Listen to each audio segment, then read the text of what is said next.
Let's go. Oops, my hair's a mess. I don't even look at You never look a mess. Oh, sorry for the noise. Yeah, you never look a mess, Carla. Are you guys ready to do this? I am. Hopefully everybody's doing well.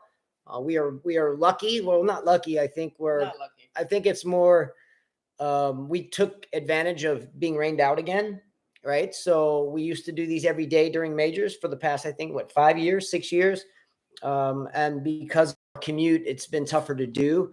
But it rained for the second day in a row. So here we are. By the way, if there's any internet glitches or issues, apologies in advance, as it's pretty bad weather outside. So please let us know if there's any weather-related glitching, lagging, or anything like that. And again, apologies in advance. Okay, fair enough.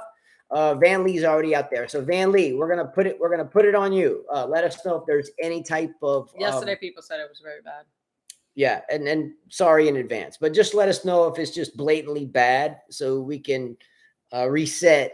The weather's moving out as we speak, so it should get better. All right. So topic number one. All right. So topic number one is going to involve something that we've talked about a lot, especially in the past 508, 9, 10 days. And what happened in the last 5 or 10 days, the table shakes with you. What happened in the last 5 or 10 days is we've had the whole geopolitical drama with Ukraine and Russia, and the West and the East supporting either side. And long story short, is it filtered its way into the game of tennis. Okay, we talked about this. We talked about this a lot recently. So once again today, we have another day full of propaganda thrown on our plate. And so I'm going to read an article, at least part of it, that we read today. And this article had to do with the Swiatek versus Svitolina match. Okay. So without further ado, I'll tell you the title of the article and where it came from. So this was in the Kyiv Post, and it was written by Ivy Katerina, and I have it here. So give credit where credit is due. Okay. So I'm going to read you this article and let's discuss it open-mindedly. Okay. The title of this article is, quote, "A blatant backroom deal. Russians are outraged by Ukraine's Svitolina reaching the Wimbledon semifinals." Okay. Commentators during the match suggested that Svitolina's victory was influenced by agreements between Poland, the UK, and Ukraine in order to boost morale among Ukrainians amid a sluggish counteroffensive on the front. Okay. Now, let me just read a couple more nuggets and then we'll pause there. I think you get the drift by the title. Okay. It begins the article in a nutshell. Ukraine's Alina Svitolina stunned the world number one Iga Swiatek to reach the Wimbledon semifinals on Tuesday, just 3 months after returning from maternity leave. But some tennis fans from Russia, especially Belarus and other places, appear to believe the quarterfinal match was a blatant behind-the-scenes agreement, with the Polish player throwing the game for political reasons. It goes on to say that that Iga Swiatek has worn a Ukrainian flag throughout the tournament, and it wouldn't be surprising if this was true. Anyway, long story short, you get it. Read the article. You've got the title. You've got the author, the Kyiv Post. Anyway, and this was today. What are your thoughts on? Is this possible, or is this just a conspiracy theory? Honestly, I think it's a conspiracy theory. I have a hard time believing that Swiatek would let Slovenia win because of whatever's going on. I mean, Grand Slams are important. Records are important. I mean, look at some players would love to kick themselves because they lost a match they shouldn't have lost. They could have had, I'm sure, like Federer thinks about serving for the match. He could have had one more slam. Against Djokovic at Wimbledon. And he would have had one less. Serena beating Vinci, She could have finally tied Margaret Court's record. I have a hard time believing that. I just think that that's just someone talking, and it's like saying, do aliens exist? Is it possible that what we saw was an alien? Something like that. You know what I mean? Or Robert, when John F. Kennedy was shot, there's so many conspiracy theories, Do aliens exist? Do they? Do you think aliens exist? I would love to read some comments on that very same question that Carla just alluded to. Do aliens exist? I think now it's not UFOs anymore. It's unidentified aerial phenomenon. I think it's UAP now. I'm just saying, I think it's a conspiracy theory. We can also, it's like when here we had Biden against Trump. There were so many conspiracy theories, So I just think it's the same thing. I have a hard time believing that she would want to get herself in that much trouble, possibly get, suspended. And I think she has way too much money to be paid off. Just saying. She has won 4 or 3 Grand Slams. Who? Swiatek. 4, I think. Doesn't Swiatek have 3 4? or 4? If you won 3 or 4, I mean, you don't need that. That's chump change. There's no way they're paying her enough. It just depends Plus on sponsors. It would just, if it's a true conspiracy theory, it would depend upon how much money they're paying whomever accepted the deal. Yeah. Now let's read a couple comments on this. By the way, David Bullich, what's up? He says, "Yo, I actually thought about you the other day." Anyway, all right. So let's read a couple. First one I see has to do with Bama. Is Bama weather better when I fly out on Sunday? He was saying he was coming somewhere. To Huntsville, yeah. Oh, to Huntsville. Fish just played there last night, and it was a ridiculously good show from what I hear. Okay. Let's go on to let's go to Van Lee. Van Lee says they are really saying that she threw the game in solidarity. Damn.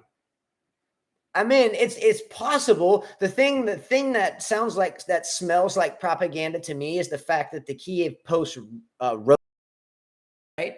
It's just a way of keep talking about the war and stuff. She's not the best in grass, so she's capable of losing to anybody. Before we go to the next topic, can you poll question? Poll question this. Is there any chance that Swiatek threw that match to benefit Ukrainian morale? To what? To boost Ukrainian morale. M-O-R-A-L-E. Ukrainian, yeah. And then M-O-R-A-L-E. Oh, morale. Morale, yeah. And a question mark, yeah. It's just an interesting question. Again, this isn't our conspiracy theory. Again, this article was on the Kiev Post, and it was I think it was a pretty straightforward article. Someone wrote their opinion, and here we are debating it. So the journalist did he or she's job. It was a she, I think. I'd love to see the polls here. And Carla added in a option C, which was hell no. So we'll see. I think it's a coin toss there. I think it's a coin toss. I really do think it's a coin toss. Oh yeah. All right. Moving forward, again, I would love to read comments on this because ultimately, Family said Cornet beats Swiatek while on 30+ match win streak. That girl sucks in grass. No conspiracy. Who does? Swiatek. Okay, I mean, that's a good point. It's spot on. And then Family said they would have to pay her $1 million plus. And when you lose that amount of money, someone always notices. Yeah, I just think it's just talking. Hogwash. You think it's hogwash?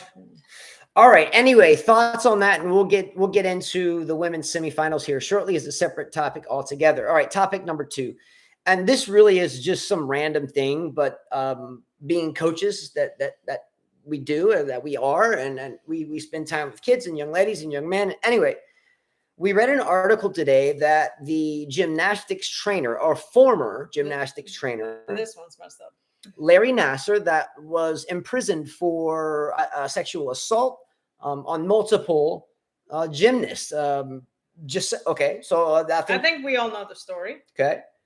So today, this gentleman was incarcerated, and he was stabbed, from what I understand, multiple times in the chest and neck, which led to a collapsed lung. Okay. Now, why am I bringing this up? I'll proceed with this thought. Okay, so the reason why supposedly he was attacked was because A, he's in a federal institution. B, we know that in federal or state level institutions, that anyone there for some a handful of things are really isolated because they're like fair game to be attacked. and I don't want to say that. Why did they put him there? You would think that they would put him like in a safer place. Well, knowing what he did. I mean, we all know what he did. But he's been there for a minute now at this point. Okay. Anyway, but what occurred? Okay, so this gentleman, Larry Nassar, is now stable, but has a collapsed lung because of this attack. Now, I would never have brought this up if on the way home, when we got rained out today, we were driving and I was like, hey, it's freaking bozos here in the freaking news again. If he did that to my daughter, he wouldn't even be there because he'd be 6 feet, somewhere else. Anyway, but Carla said this, and I quote, right on the fly. So I was like, dang, Carla, here's this article, this dude, he's got a collapsed lung. You know what she said? Quote, he got what he deserved. Okay. That's the only reason why I bring this up. Eye for an eye. Did he get what he deserved? That's debatable. You can go and be a senior at a university and you're going to get into this conversation. It's based upon this conversation. No, we're not getting into the religious aspect. Pass up an opportunity to not talk about race, religion, or politics. Either way, if you do, you're going to have enemies somewhere. So leave those, at the curb. And if you're from Alabama, don't talk about Alabama and Auburn football because that's the same shit. Anyway, so he was attacked because he, I guess, vocalized loudly that he could not wait to watch the women play Wimbledon today. So I'm guessing the way the story was written, and you can Google this, by the way, or look it up or whatever, or check the ref. But supposedly it went down like this. Larry Nassar is all excited because the women are about to play Wimbledon, and they get to watch it as a population whole together. And he voices out, man, I can't wait to watch the women. Someone in that general vicinity was offended because of his history and attacked him. Carla then proceeds to say he got what he deserved. Okay. Now, is there a chance that the Nassar gentleman, is there a chance that he was just excited to watch Wimbledon because the women's draw is really good this year and there's a lot of geopolitical drama? Or was he being lewd, lascivious, rotten, scoundrel, and did he get what he deserved? That's all I'm saying. And where I'm going with this, and I'm going to shut up and let Carla take over. But some people say never judge a book by its cover, right? Some people say this, right? And no, I don't think you should. But here we are in the age of AI and everybody's thinking on the fly and no one has 2 seconds to give to you because they're all broken, disgruntled. Hence why it's important to be kind, because everyone you meet is fighting itself a battle. Easier said than done. But did he get what he deserved? Yes. Or did he just make a comment haphazardly, and because of his background, he was attacked either way? No, he should. First of all, Van Lee says they watch tennis in jail. I mean, yeah, they do. Anybody that's a child molester or somebody that he wasn't just one time. He repeatedly, he has a sickness. There's no way he was excited about watching tennis. More excited about seeing the girls.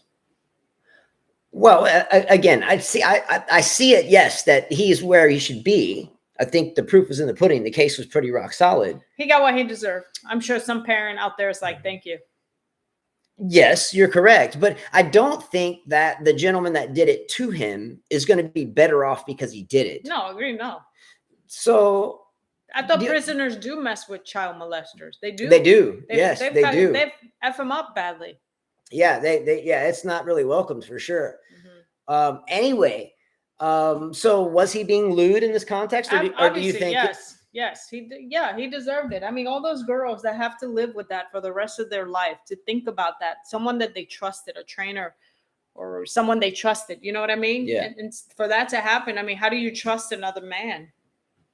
It's rough. You mess their minds. And messing with the mind is a big thing. You're better off hitting them than messing with their minds. Women tend to think more than remember the physical pain. Oh, for me, I've never laid my hand on a human being in my life in terms of domestic. I'm just saying, women, women out there that have gloves been and raped, expecting molested. it. I mean, we watched today something at the U.S. Coast Guard. One girl was still crying, and it happened to her years ago. You never forget that stuff. Yeah, I mean, there's a big difference between being hit when you're expecting it, boxing or MMA or taekwondo or kung fu, whatever. But when you're in a relationship and you're struck, it sticks with you, Well, yeah, I mean, I said something stupid because I said physical, but this was physical. This was more than physical because this damaged them also mentally. You know, you don't trust. It's hard to trust someone like that. He got what he deserved. I mean, we don't need people like that in the world, anyways. They don't deserve a second chance. I'm sorry. You know, and when you have daughters, and you said it perfectly, there's a parent out there that's probably like, you know, there is a sense of what would you say if it was your daughter? What if you were paying? I would be in jail, promise you. Yeah. What if you were paying hundreds of thousands of dollars a year? I would be in jail for that type of Olympic training, personal trainer type thing, and ultimately just to be attacked by a predator. I wouldn't think about it. You understand what I'm saying? It's really kind of a shit sandwich. Okay, moving forward. Good topic though. I enjoyed that one. Thoughts on that? Let's read Sanja's, by the way. Sanja Stankovic, what's up? He says, if a child molester or rapist, yes, he got what he deserved. And I think that was Carlos' thought process today, that he got what he deserved. For me being, I was like, oh well. I just, you know, hey, he's there. Let's just try to be kind at this point moving forward. Type thing. He got off easy. That was easy punishment. Had he done that somewhere else, he would be not in a jail cell. All right, we're going to move forward to a topic, and we're going to get into the matches themselves and break it down and analyze what they should do and what they shouldn't do. But before we do that, this next topic has to do with Carlos Alcaraz and the tournament of Wimbledon. Okay, so I'm going to show a picture, and pardon our generic setup, but I'm going to show you a picture of Carlos Alcaraz in a bucket hat. See it? Handsome young man, nice hat.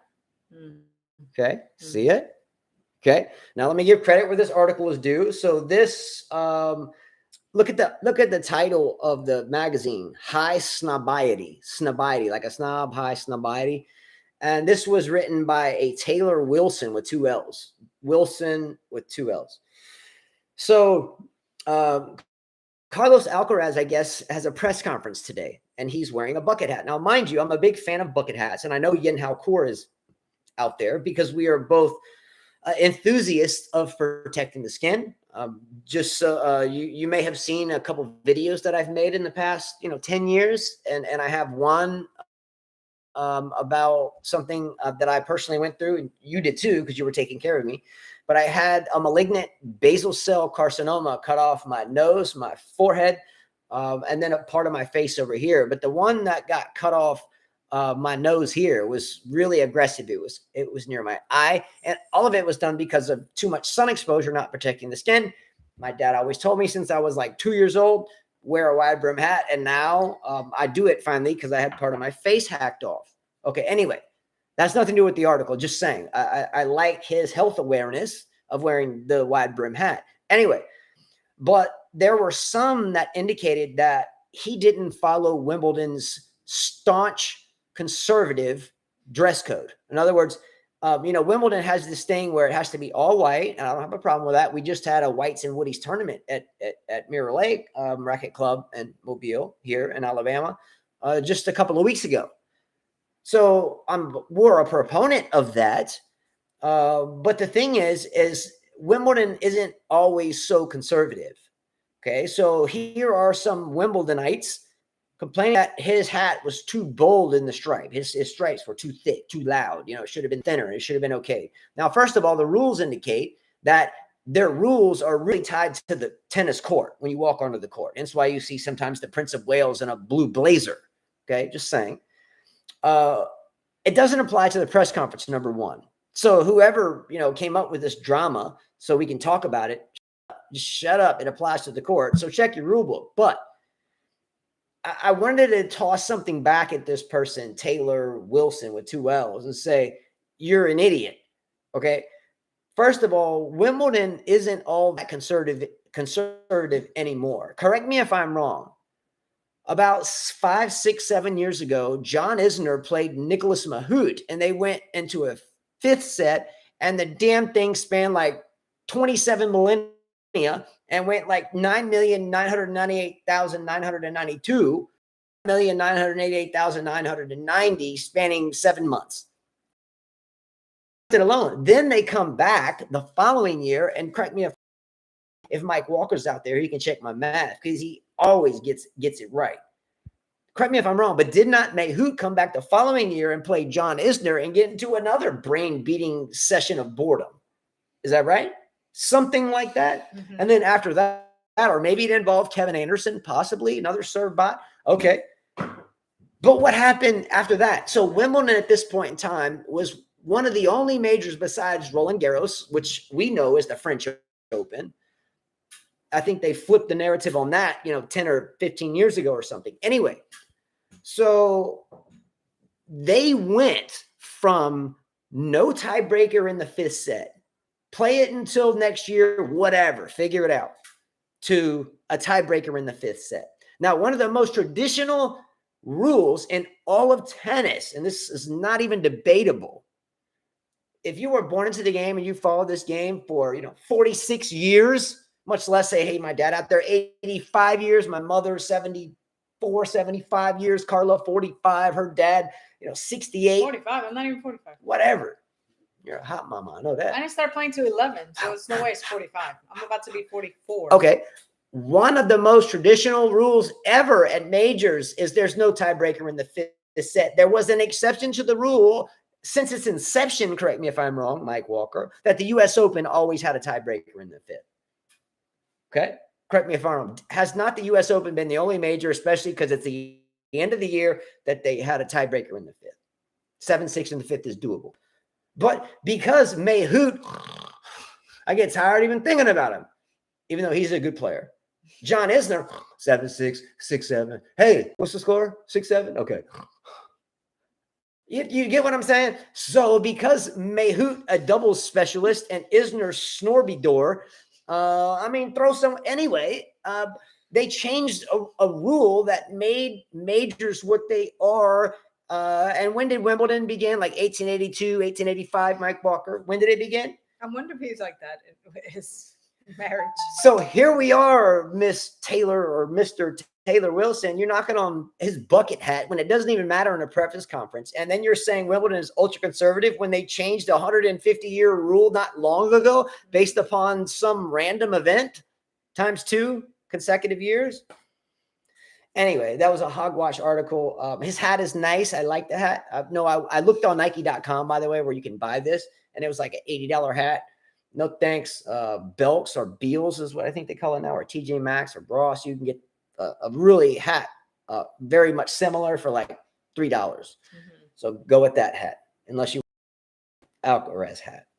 Okay, fair enough. Here's the last question in this segment.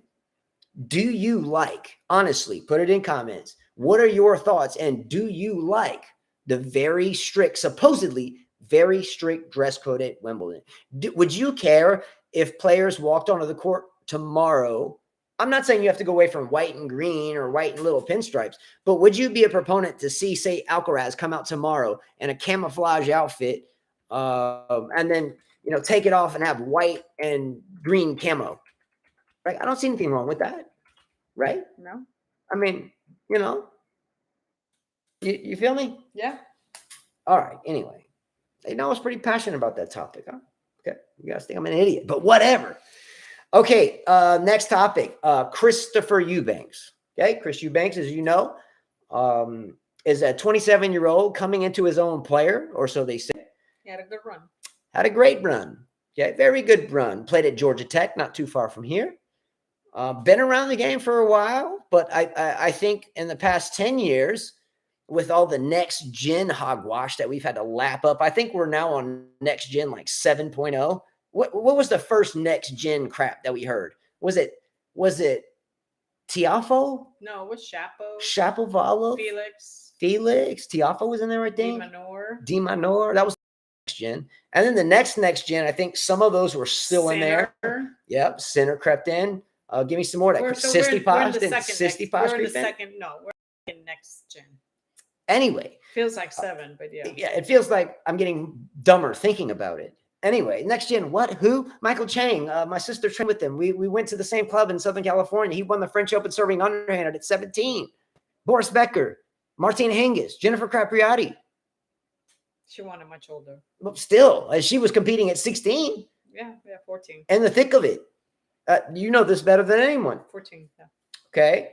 Here's a question about Christopher Eubanks, and you know, I'm a fan. I'm a fan for any young man that comes out and stretches Tsitsipas to the wire, wins, and then stretches Medvedev to 5 today, but lost. Okay. Christopher Eubanks today was up 2-1 at one point, and in the fourth set, he was 4 points away from winning the match. 4 points away, very respectable. Here's my question to all of you, and if you can, poll question this to all of you fine tennis enthusiasts. Listen, this one. Okay. Here's the poll question. I'm anxious to see how this goes. Okay. Trying to end this one. Oh, it's okay. Close. Hold on. There you go. Okay, so here's the question. Is this as far as Chris Eubanks will ever go and his highest ranking he will ever attain, or is he just getting started? Okay, forget about it. Don't mess the screen up. Forget about it. Yeah, I can't do it. Okay, is this the farthest? I'll do it by forget about it. Yeah. I'll do this by numbers. Put a 1 in the chat for yes, and 2 in the chat. So hit the number 2, enter. 1 in the chat, enter. 2 in the chat, enter. For no, 2 no, 1 yes. Is this the farthest that Christopher Eubanks will ever go? Yes or no? What are your thoughts on that, by the way, and why? Yes, I mean, he's 27. It's late already. You know, if you look at any sport, it doesn't matter what it is. You know, Cinderella stories, the reason why they call that is because it's a thing, okay? Mm-hmm. Someone new jump on the scene. Andreescu, Raducanu, Leila Fernandez. Who are they now? Anyway, I'm not saying that's destiny. But what happens is the Cinderella story begins, and the energy and the energy starts to get involved with the player, and then the energy goes home with the player in the hotel room, and they can't sleep because they're so wired up. Their energy is going. They're like the Energizer Bunny, right? But eventually, it's like playing Novak Djokovic in the best of 5 sets. You can't always get up to a 2-set to lead against someone like Djokovic and keep that level of play up. Just last weekend, her brother's a fine tennis player to say the least, was playing doubles with someone I grew up playing doubles with. They're playing tennis with, and they got down early. They were in the finals, and it was 2 out of 3 sets. Anyway, they got down early in the first set, something like 3-1 or 4-1. Right? The young college boys, they came out cranking. They were hitting the ball, whack, whack, whack. And I was talking to a gentleman named Andy to the right of me sitting there. No, it wasn't Andy. I forget who it was. It was Jabo. It was Jabo Dias. Anyway, and Jabo and I looked at one another and said, yeah, both these college players are hot, but can they keep this level of play up? Right? Yeah, one wasn't a college player. You're thinking of the first match, but yeah. Yeah, you get the moral of the story. Mm-hmm. So the metaphor for Djokovic is Djokovic, the only person that's going to beat Novak Djokovic final is himself. Okay, you can't tell me that Sinner is a threat unless somehow forgets about what happened a couple U.S. Opens ago and let a ball fly that hit the non-able to dodge ball lady in the throat. I'm not going to get into that again. Anyway, I'd be shocked if that occurred again. Anyway, but that type of meltdown from Novak would be, in my opinion, the only thing that would cause him to lose to a Sinner or to whoever wins between, Medvedev and Alcaraz? Mm-hmm. So anyway, back to Eubanks. Is this just the beginning of Eubanks' now blossomed career, or is it just a one-time thing, kind of like Raducanu or Andreescu, that just the ball started rolling and they kept riding the energy until finally someone stopped it? If he had an opportunity to win it, he should have, but I think that's it for him. Think that's it? We won't see it. Okay. I mean, he'll have a decent career, but we won't see him get that far. Okay, so I see Michael Juman. What's up? Predicts the Medvedev Alcaraz final and the score. Damn, he's got Medvedev coming out hot, 6-1 in the first, and then a decisive second, 6-3. Oh, and he has them fighting early in the third, but Medvedev finally gets the break and then takes it and 3-7-5. So straight sets. Jack gives a 1. Yes, so he agrees. Done. Okay, agreed. All right. Anyway, we'll see what happens. He's got great energy, but he got checked. How is he going to bounce back from that? Right. Right? Correct. Yeah. If he goes to the next tournament and entertains your theory, Carla has this theory that if a player goes deep into a tournament the week before another tournament or 2 weeks before that tournament, they lose early. So I think we can take your theory with some seriousness here in that if Eubanks plays his next tournament and gets trounced by a qualifier in round 1, then it's over. However, if Eubanks goes to the next tournament, which will be 2 out of 3, unless it's the U.S. Open, and gets to the he was in the quarterfinals and gets to semifinals or the same, backs that up with a quarterfinal and a round of, let's see, 128. What is it? What's half of 128? What's half of 128? 64. 60. Is it 64? Thank you. Great math. So Masters 1000, shorter draw, lesser big guns coming up. What's he going to do? Does he back it up or not? It's a good thought. All right, we're gonna shift to Michael Jumon's score. Again, Michael Jumon has Medvedev winning a decisive first set, a pretty decisive second set, a little bit of battle in the third, but dismisses Carlitos relatively decisively. Does anybody agree with Michael Jumon? I disagree with him. Why?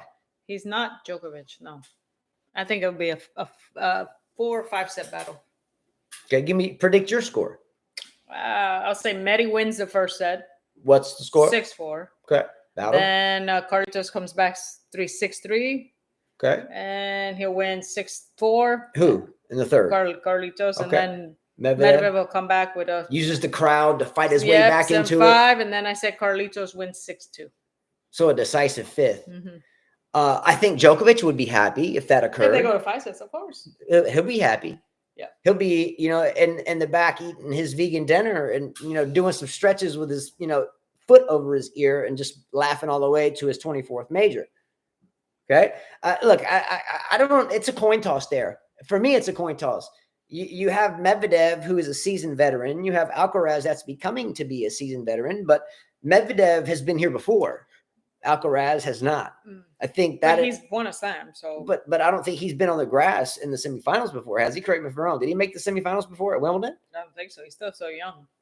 Anyway, so there's some pressure there. By the way, we can't forget. What is their record? Who? That's a good question. Poll question. What's the head-to-head between Medvedev and Alcaraz? Yeah. Sinisa, what's up, bro? Jose P, miracle. Yes, a definite miracle. 1-1. 1-1. When was the last time they played? Indian Wells 2023. Carlos won 6-3, 6-2. Ooh, decisive. And then in grass 2021. Get COVID. He won Medvedev won in 3 straight sets. He was much younger. 6-4, 6-1, 6-2. Wasn't 2021 the year that Raducanu won the U.S. Open? 2021, is that correct? Mm-hmm. Does anyone, if that's correct, whatever year Raducanu won the U.S. Open, is there an asterisk on that year for results of the tournament since no one could travel and you had to have a mask and we were in the bubble in the NBA and blah, blah, blah, blah? Is there an asterisk next to that year? Because I know Roberta Vinci and Flavia Panetta said the same thing. I'm just saying, is there an asterisk next to that year? I mean, I think there should be like a parentheses, maybe not an asterisk, but hey, let's at least mention that because Raducanu won the U.S. Open. Damn. Anyway, and by the way, Leylah Fernandez, what's the best result Leylah Fernandez, who met Raducanu in that final? What's the best result Leylah Fernandez has had since that match? Has not. What has she done? Okay, it's an interesting scenario. Okay, Carlos Alcaraz, by the way, as we know, took out Holger Rune in straight sets, and he won that, I think, with relative ease. Some good points in there. I know a lot of people have bought on to this Holger Rune type mindset or his ability to win majors or whatever. The problem that I think I can safely say that we continue to have with Holger Rune is his attitude. He's a bit of an asshole out there, and some would say he's way more than an asshole. He's a circumstantial asshole. When you're an asshole, it might work during some matches and you intimidate somebody, but when you find someone like Djokovic or Medvedev or at this point an aspiring Alcaraz or you name it, it doesn't bother them as much. So hopefully Rune realizes that Patrick Moratzoglu, who again is a wonderful coach, but I've said this before, that when you see a coach that is continuously filming himself hitting, he's selfish. No one cares how a 40-year-old or 45 or 46-year-old player plays anymore. Now, if you're a coach, your wins and losses are based upon your students. And it seems to me that he hasn't done very well with Holger Rune. He hasn't done very well with Yastremska, who got busted with doping. Well, Sasha Bajin was working with her, and Sasha Bajin was a direct prodigy from him. Who told her that? Patrick Moratzoglu coached Serena, and Sasha Bajin was hitting with him. They were part of the same team. Someone correct him. They weren't together at that point. She left. No, you got that mixed up. Okay. He likes a conspiracy theory. That's not a conspiracy theory. No, he has nothing to do with that. He had Sissy Paz. He had Coco Gauff. He had Rune. How's Coco Gauff doing? He had her. How's Sissy Paz doing? Had him. Okay, I get you had Serena, but Serena was an outlier. She wasn't in the standard bell curve. She had a bomb serve, was the rarest of rarest talents ever in the women's game.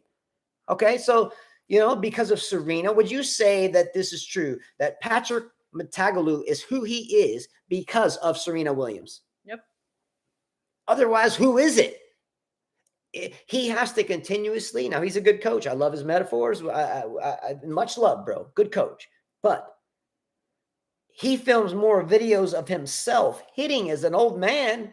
I'm his age. Old. He's older than us, babe. I mean, whatever. He films more videos of himself versus videos and success of his students, right? There was a thing we saw the other day on like his website or something, and a minute he charges up to $5,000 an hour. This is an exaggeration. $5,000 an hour.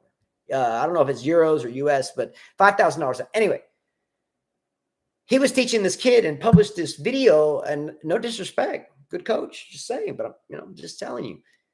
The whole video was about telling this student to move forward when he hits the ball.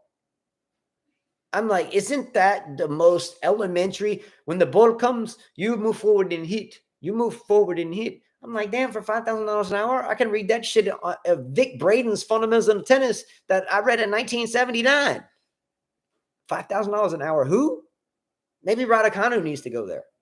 I'm just saying. Anyway, it doesn't seem to me that Moratzoglu has made any difference in anyone's career, and you can't put Serena in there because Serena is a absolute outlier and someone that will never walk the face of the earth again. You want to elaborate? Sinisha says Sasha was with Serena before Moratzoglu. Thank you. Oh, you already said that. Yeah. But anyway, you catch my drift?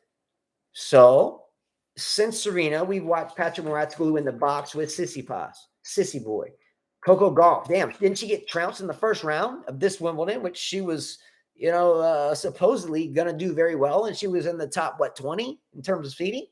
Trounced in the first. Who beat her in the first? Who beat Coco Gauff in the first round? Do you get a massage for that 5K? All right. Maybe I could. I wish I got a massage. So Marcos, what's up? Maybe I get one. I don't know. No. Clarify. You get a massage. Okay. Anyway, Moratzoglu, is he a beast or not? Fair enough. Simple question. No, Serena made him.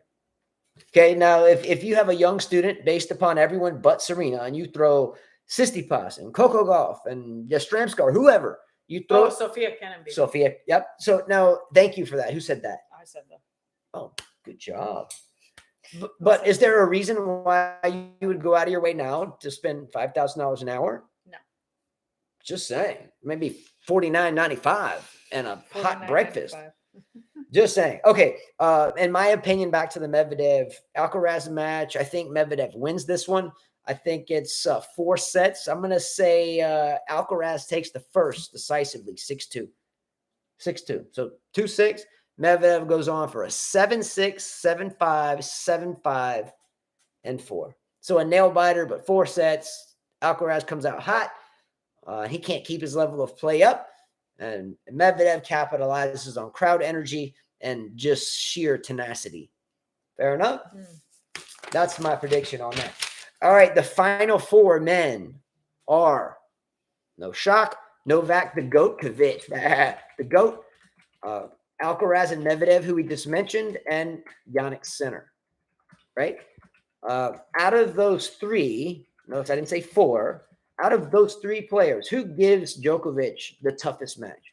Forget about that they can't happen because they're playing the next match or whatever. I think Medvedev, because he's beat him before.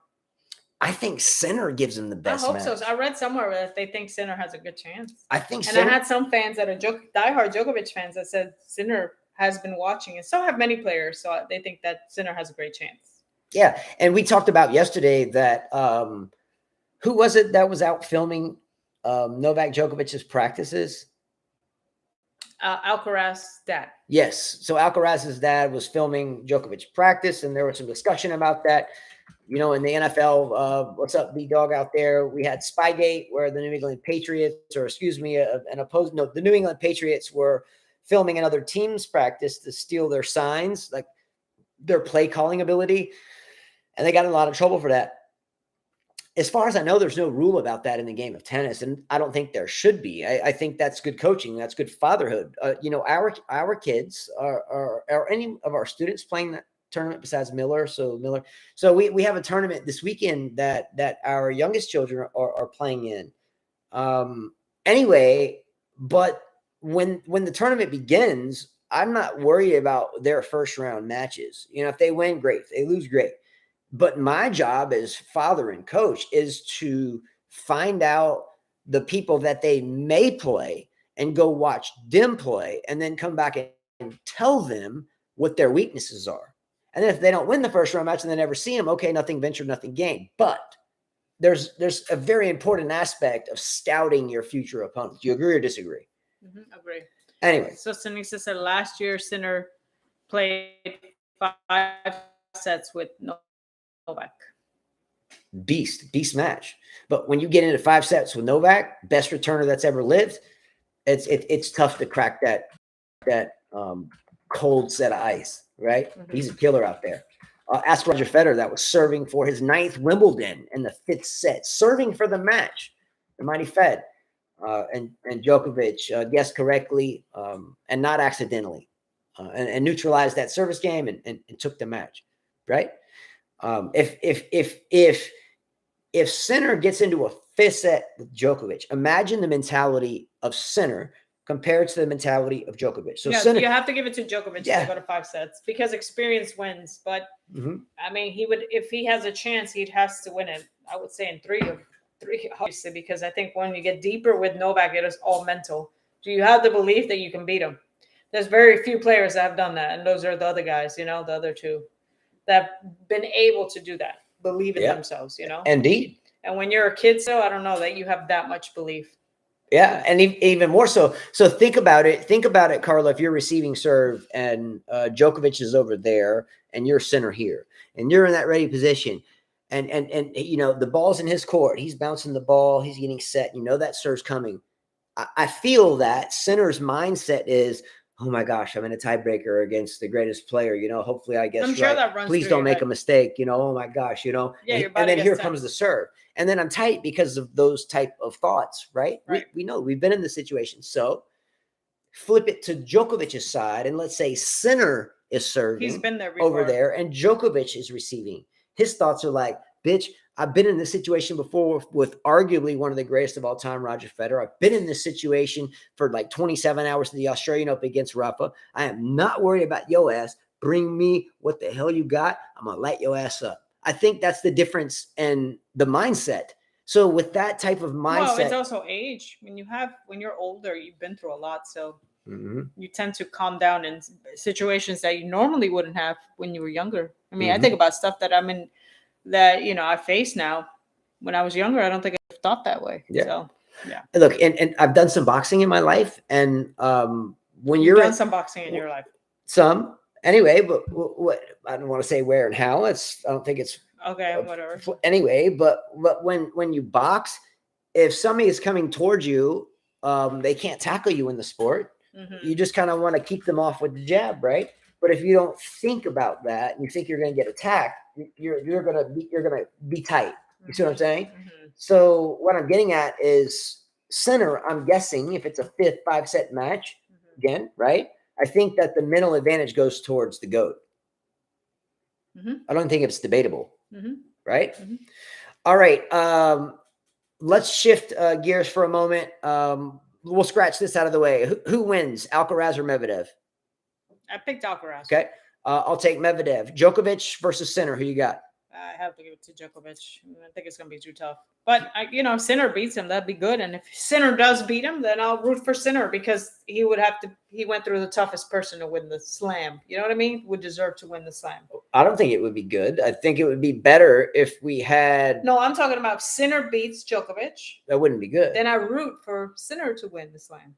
Well, yes. That's what I'm just saying. Yeah, agreed. I'm not saying anything different. I don't think it's going to happen. But I'm just saying if Sinner does win, then I would have to root for Sinner to win.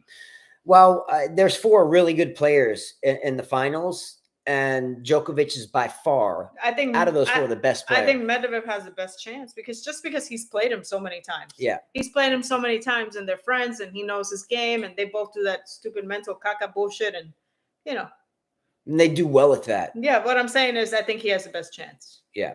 Because he's not only that, he's not a little boy, he's a dad, he's been through it, blah, blah, blah, Russia, all that shit. He'd be fine. Yeah, I don't think Tsitsipas reacted too well to the attitude of Medvedev. I think Medvedev looked like he was gonna, treat him like a little boy. He's going like this. He can't dance. He has no hips, no booty. And then Medvedev won the match and started dancing. Yeah. Okay. And forward to the women's side for a moment. Ons Jabeur takes out Rybakina today in 3 sets, 6-1 in the 3rd set, by the way. Shocking. Now, remember, did not, and I'm shooting this from the hip, so please check my math out there, but did not Rybakina and Jabeur play last year in the final? I thought they did. Is that correct? I thought they did. Is that true? Is that correct? Did Rybakina play Jabeur last year in the women's final? I think they did, yeah. If so, great. That would be retribution for Ons Jabeur. And good for her. Ons Jabeur has something to fight for. Would she not be, correct me if I'm wrong here as well, would she not be the first woman from the continent of Africa to win a major? Is that correct? I think she was the first. Sounds about right. I think she was the first Tunisian and the first African woman. Now, we can't forget that Yannick Noah, who was a Frenchman and won the French Open, he was actually from Cameroon, right? Wasn't Yannick Noah from Cameroon? But because he played for the French flag, it didn't go down in history that way. Is that right? Didn't Yannick Noah play for Cameroon? Anyway. No, the French Federation, I think, helped him out, so he played for them. So Jabeur takes the match, right? So Jabeur is rolling into the semifinals and faces Aryna Sabalenka, who was involved in a match today with Iga Swiatek. Excuse me, Madison Keys. Yes, Madison Keys. So she is playing Sabalenka, who is on the receiving end of the Ukrainian dilemma if she were to make the final. Now that probably didn't make any sense. I said it wrong. Let me make just that in a nutshell. If Aryna Sabalenka and Svitolina make it to the final, okay, if a Belarusian and a Ukrainian make the final, do you think it would be one of the most ticket-selling matches of all time because of the war in Ukraine? Can you imagine it? Now, I actually want to see that because I want to see what Sylvina in her mind is going to say. Personally, I like Jabeur, but I'm dying to see the Sabalenka Sylvina because I want Sabalenka to beat her, and then I want to see what she says. Will she shake her hand? What are you going to do in a ceremony? Is it going to be awkward? Are you really going to put yourself in that situation to make everybody feel awkward? Deep. Like, what would Sabalenka say? I would make her feel like this small. Yeah. I would actually go up there and shake her hand just to prove that she's not all good. She'd go up there, even though she says she's not going to go up there and try to shake her hand. And I would congratulate her just to make her feel stupid. And let everyone watch her do that. Watch her face, her reaction. I can't wait. I hope. And I don't root for Sabalenka, but just in this situation, I'm rooting for her. I want to read Trouble Mind's comment. What's up, Trouble Mind? It's about to disappear, but Trouble Mind says Sinner actually said in his interview that he's going to bring the thunder in this upcoming match. So a tough call. Are you like me maybe that really believes that if Djokovic plays at 85%, he can still beat a center playing at 110% in the best of five? How good was Djokovic playing last year when he beat Sinner? That's the question. Good question. Was he at 100%? Well, I don't know. How good was he playing? So think about, so the first topic in the show, we talked about that a journalist in the Kiev Post indicated that Swiatek losing to Svitolina was a behind-the-scenes deal. In other words, a conspiracy theory that Swiatek gave her the match just to prop up Ukraine more because their counteroffensive is failing. Okay. Anyway, could you imagine the amount of eyes on the match between Sabalenka and Svitolina if it were to occur? I think everyone would wait for match point and what happened after match point. You have arguably the most watched major in all of tennis. Okay. Two people, comes down to two people. That's it. You and me. And traditionally you're at Wimbledon, which is supposed to be a beautiful ceremony and all white and, so happy and cheerful and respecting the queen, whatever. Can you imagine what would happen to Svitolina if she snubbed the handshake because Sabalenka was from Belarus? Think about that. I like what Trouble Mind said. I feel exactly the same. He said, thanks to Silavina and Kostyuk, now I'm a diehard fan of Sabalenka. Like, I would literally watch her matches with the ear muffins on. Let's freaking go. Same thing. I never liked Sabalenka. Let's go, Trouble Mind. But after all that BS, I'm rooting for her. Yeah. Just because I want to see these idiots. I mean, come on. I mean, that's... In a sense, you're being racist. Exactly. You're being racist. Absolutely. You're being racist. You're being stereotypical, but you're being racist. You're being racist. Okay. So when I was a kid, and I tell my own kids, we have 5 children, obviously 5K, you know this. Okay. So we have 5 children. As soon as my children... She should ask Monfils how he feels. As soon as my children are old enough to walk, talk, and understand and remember anything, there's one thing I say, and I say it clearly multiple times and say it every single day, right? Never, ever, ever, unless it's with me or your mother, no one else, or your grandfather, or whatever, never get involved in a conversation about race, religion, or politics.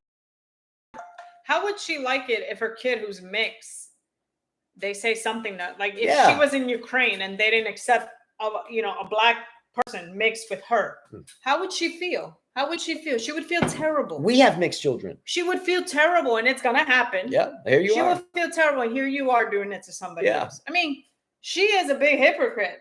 Huge, monumental. Because her husband, I'm sure, even being French, has faced a lot of stuff in his life. Sure. And now it's a mixed child. Come on. Know the feeling. Not to that extreme, but we've heard some things. She wouldn't like it. We've heard some things. Definitely heard some things. And it's going to happen. Watch. Yeah.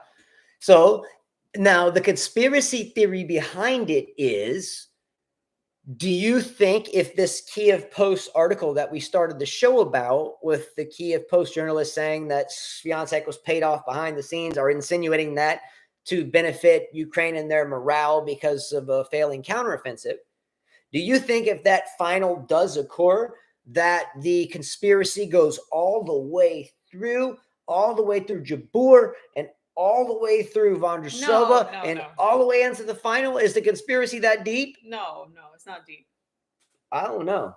I think that more people will watch Svitolina versus Sabalenka than Ons Jabeur against Vondrousova. Just saying.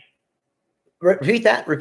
I think that the ratings would be way higher with Svitolina versus Sabalenka in a final than Vondrousova and Ons Jabeur. As a matter of fact, I think there would be crickets if those two make it to the final. Yes. Yeah. If Vondrousova plays Jabeur in the final, no one gives a shit.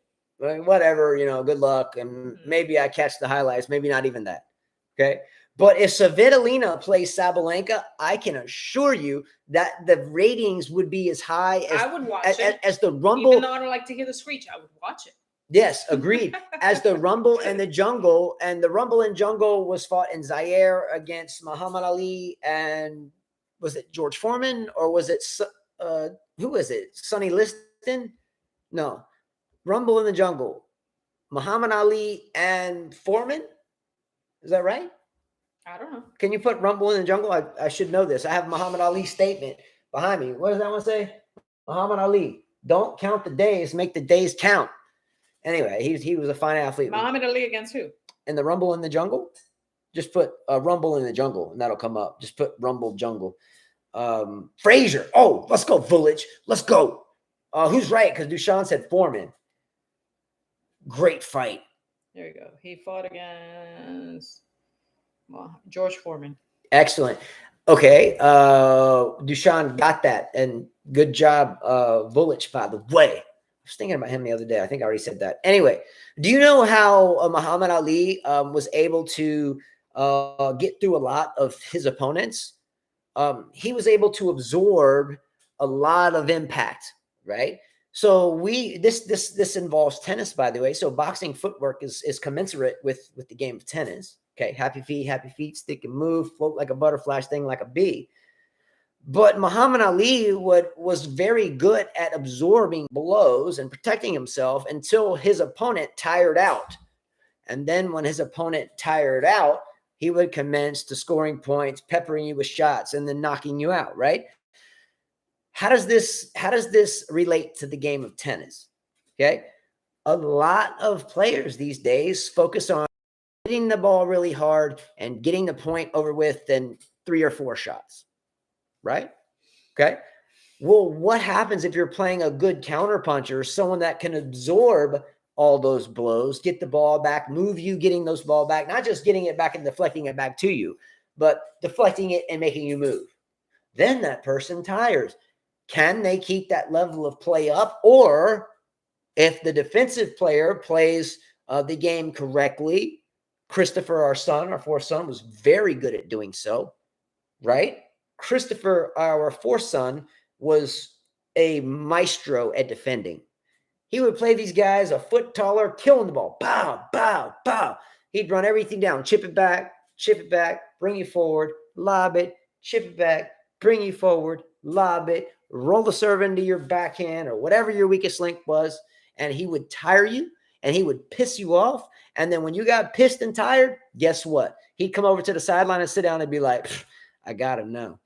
And then it would end, right? Mm-hmm. Do you like the defensive style of play better than the offensive style? And if you had to choose which style of play you would have, say, your child play, which one would it be? I like both combined. You got to be able to hit and think. It's a good answer. Not just defend. I think defend can be so boring too. But variety yes. Variety is the best medicine. If I go build a house, or let's say there's someone that needs a house built and they're giving out bids to 2 people.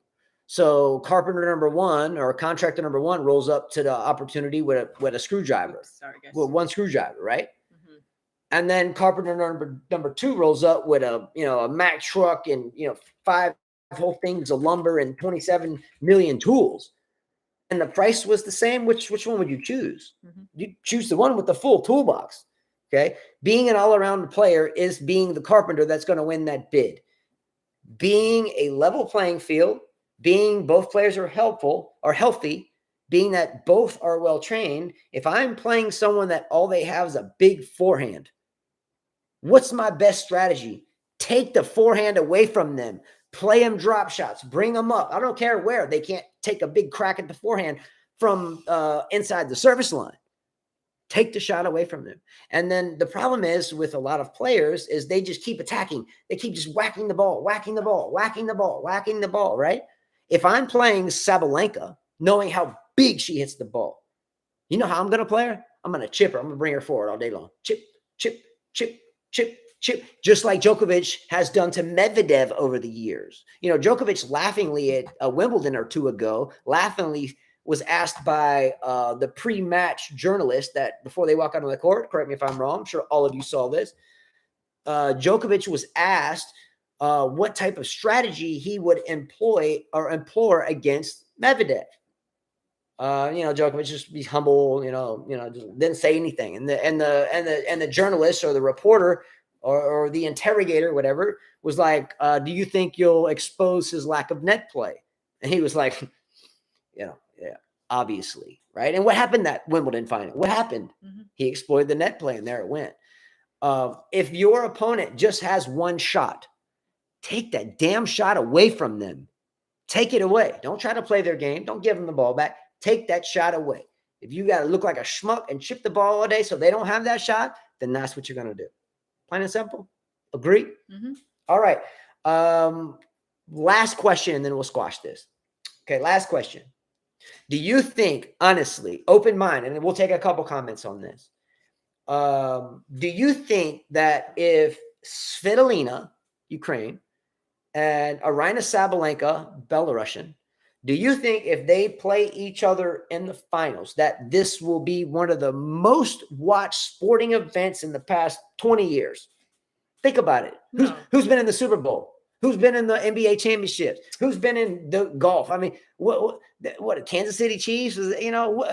Sporting events with this type of geopolitical background. We're talking the Russia USA Olympics. What was it, 1984? I don't know that'll be the biggest. If you're It's got huge implications. You're a tennis fan, you'll be watching of it. But you just said if it was Jabeur and Van der Sar. No, I don't know. You said the biggest event. I don't know that. Give me another one of bigger implications. Give me one. Give me the Olympics. What Team USA soccer sucked for a while. The women's side is all over the place with all their different isms. I think Serena Osaka match was probably it's gonna be bigger. Where Serena made Osaka cry. Yeah, that was bigger. I think so. Watching Djokovic probably pass Nadal. Watching Federer pass Sampras it's probably gonna be bigger. On the women's side, then maybe? Do you think this is the biggest women's? I think maybe this year. Give me a bigger one on the women's side. Now, look, you can't say Serena and Osaka because the Serena Osaka match at the U.S. Open where Osaka beat her and she ended up in tears was arguably the worst display of sportsmanship. Don't even make the front splash page of ESPN. You don't think so? No, I think you just like. You don't think so? He loves watching stuff on this. He loves. You really don't think so? No, I just think it'll be for tennis. Right, those that know about tennis. Fair enough. Fair enough. I don't think so. Not many people know who Svitolina or Sabalenka are. They're not athletes that are known worldwide. Okay. Let's put it this way. I watch SportsCenter every morning. Okay, I record it at the 5 a.m. It's from like the previous night at 10. But anyway, so I watch it every day. They never, ever mention anything about tennis unless it's like the semifinals or finals. And if they do, it's in the last, 2 minutes, right? Until the next SportsCenter comes on. This morning, I hit play on SportsCenter. The first story was shock and awe. Svitolina from Ukraine. Because she didn't shake somebody's hand. That was it. That was the only reason. Drama sells, right? But I don't think it'll be, I agree. I agree. If you're a tennis player, yes, but they're not. In other words, they can go to some other country and no one would know them. You know what I mean? They're not that big of an athlete. I think probably when LeBron won his championship and, won his, fourth one? Fifth? LeBron has one with the Heat, one with the Lakers, and one with Cleveland. Tom Brady winning, being the GOAT, that was big. And there's a lot of things, Soccer, there's a lot of big. I don't think this one. What was the most memorable sporting event in your life? In the tennis world, it was the Jimmy Connors, Aaron Christine. Yeah, obviously, that's the first one. Third round match. The second one for me was when Serena won her first slam. Okay, I'll never forget that. For me, Venus first Wimbledon. Yeah. Roger Federer first Wimbledon, beating Philippoussis. Right? Didn't he beat Philippoussis in his first final? The Serb. I don't know that was big, but it was huge because my dad and I followed Federer when he was just coming out of juniors. Like it was.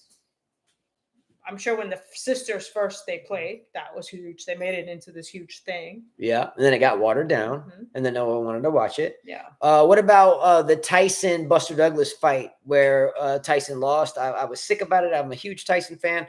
That was an epic sports moment. What about the Tyson fight with Holyfield where the ear got snatched off? That was a pretty big moment. What are some other Tiger Woods when the Yankees and the Red Sox they played came back in Game 7? That was what about Kirk Gibson for the Dodgers with the walk-off home run in Game 7? Give me some more big Jordan game, yeah. Okay, the double three-peat where he hit that 3 over Gary Payton when they were playing Seattle Supersonics, and he jumps up in the air and he's like, "Wow!" The Warriors winning their third. I think it was the third one. Sorry, he's on my shoe. I never was a big Warriors fan, though, even though I was born in San Francisco. Go figure. All right, so what I'm going to do is 2 things to end this. Okay? Come here, buddy. First of all, we're gonna say what's up, Sub-Zero. Okay, so Sub-Zero been okay. So he's our good boy. He's gotten bigger. He's a good boy. All right. So what we're gonna do is we're gonna read a couple of these excerpts or passages from this book. He looked stupid. And Sub-Zero's like, man, boy, he's a good boy. All right, knock everything. good boy. All right, I got it. Oh shit, he's big. He's a midget. He's a good boy. Yeah, me too. Tennis balls. I hope someone gives him a test at least, but I don't know if that'll happen. Ryan Mason has a good one. The 2019 Fedorov Wimbledon semifinal. Yeah. What about the 2000 and what year was it, Ryan? That Federer and Nadal played a 5-setter, and they were debating. Wimbledon was debating stopping play until the next day because it was getting so dark, and ultimately Federer lost that. Was that 2009? Was it the 09 Wimbledon? No, in 09, Federer beat Andy Roddick in the final, which gave him his 15th. 2008. There you go. Thank you. Yeah, McEnroe beating Borg. That was big. Another great one. McEnroe and Borg, and of itself, there's a special somewhere. I think it's Netflix maybe, about the whole mindset behind that whole rivalry. I think Michael Walker told us to watch it one day, I think, and then we did. That whole engagement between Borg and McEnroe was really, really hostile there for a little while and very depressing for Borg. By the way, speaking of Borg, one of our, I guess you could say, good friend and fellow tennis professional and tennis director, formerly at Bayou Bluff in Mississippi, which is a beautiful club. Love it. But he went to Panama City to a new club that was just built called Water Sound, and his name is Torbjorn Fast. So it's kind of like Bjorn, but it's Torbjorn Fast, and he played Davis Cup with Bjorn Borg, right? Anyway, small world, right?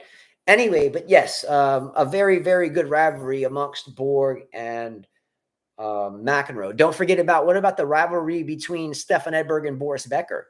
There was some clashes at Wimbledon and on various other surfaces, U.S. Open, where Becker and Edberg really were, going at it. So many good ones. So many. Steffi Graf and Gabriela Sabatini. And even though Sabatini, I think, only beat Graf once.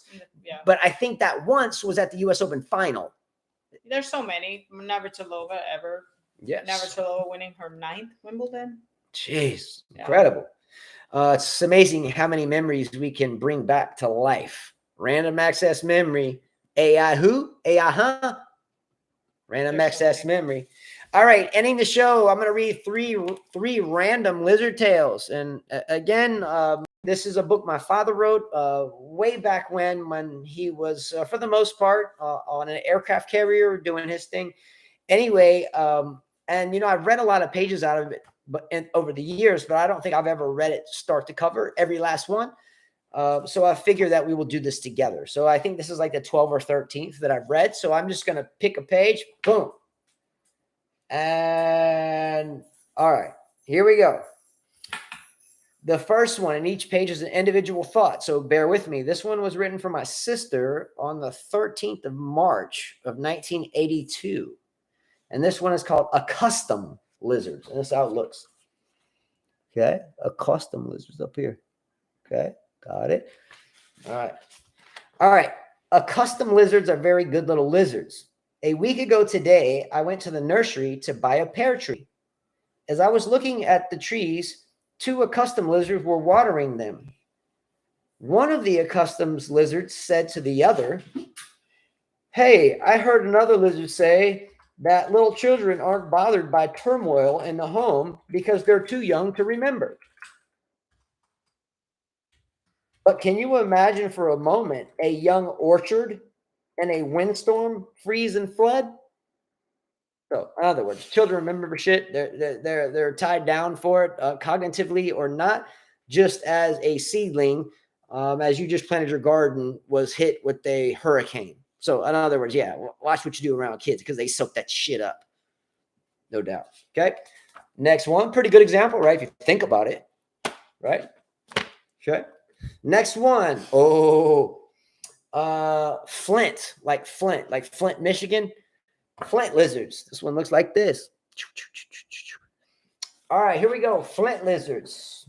This one was written for myself on 10 January. That's my dad's birthday. So happy birthday on this day, on January the 10th, 1981.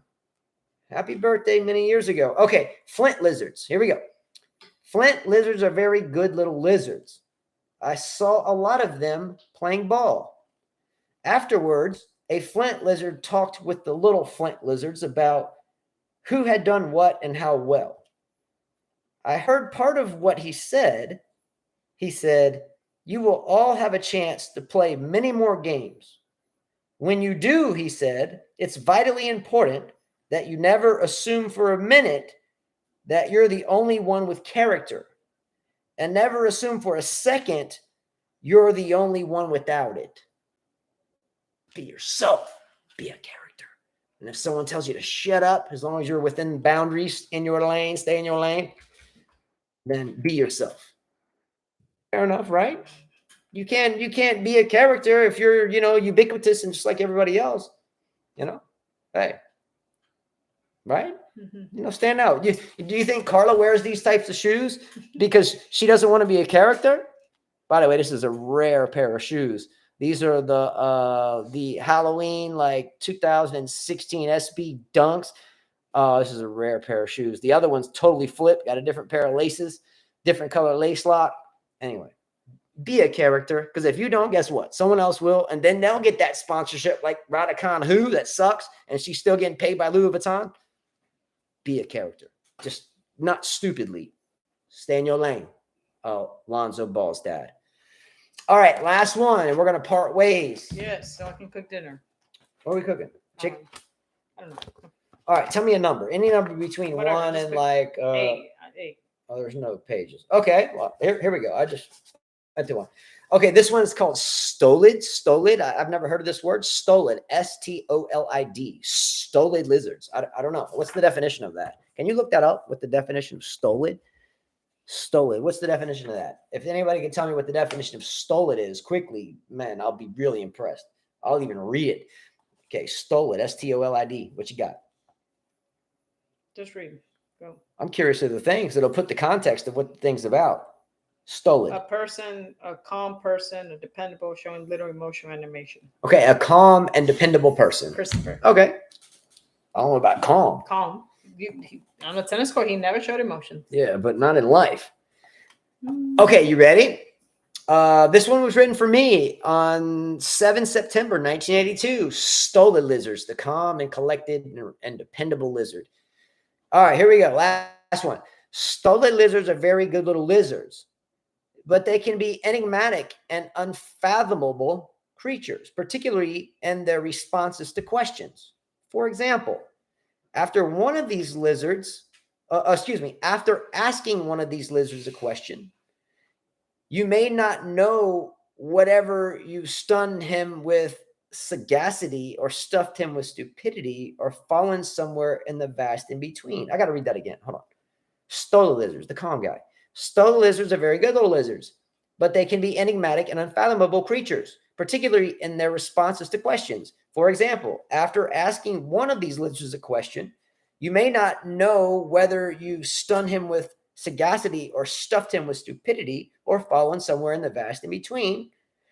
Late today, inquiring asked a stolid lizard a question. I understand it takes 4 years of medical school to learn to prescribe pills to lizards. How long does it take to learn to not to prescribe? When to learn not to? Yeah. Okay. So I guess the moral of the story is I understand it takes 4 years of medical school to prescribe pills to lizards, in the sense people. How long does it take to learn not to? Okay. I guess the moral of the story is you don't take a bunch of shit. Just work your ass off, some rest and eat right, and you don't have to take all that shit. I don't think we take any. Okay. All right. Anyway, much love. See you. If it rains tomorrow, we'll be back. If not, we'll be back sometime on Sunday. If it rains, we'll see Probably you. Not. We're in the tournament if the kids make it far. Oh, that's right. Yeah. No. We'll be back. Adios. Oh, but the finals is on Sunday, so I guess we got to do something. We'll be here. Bye-bye.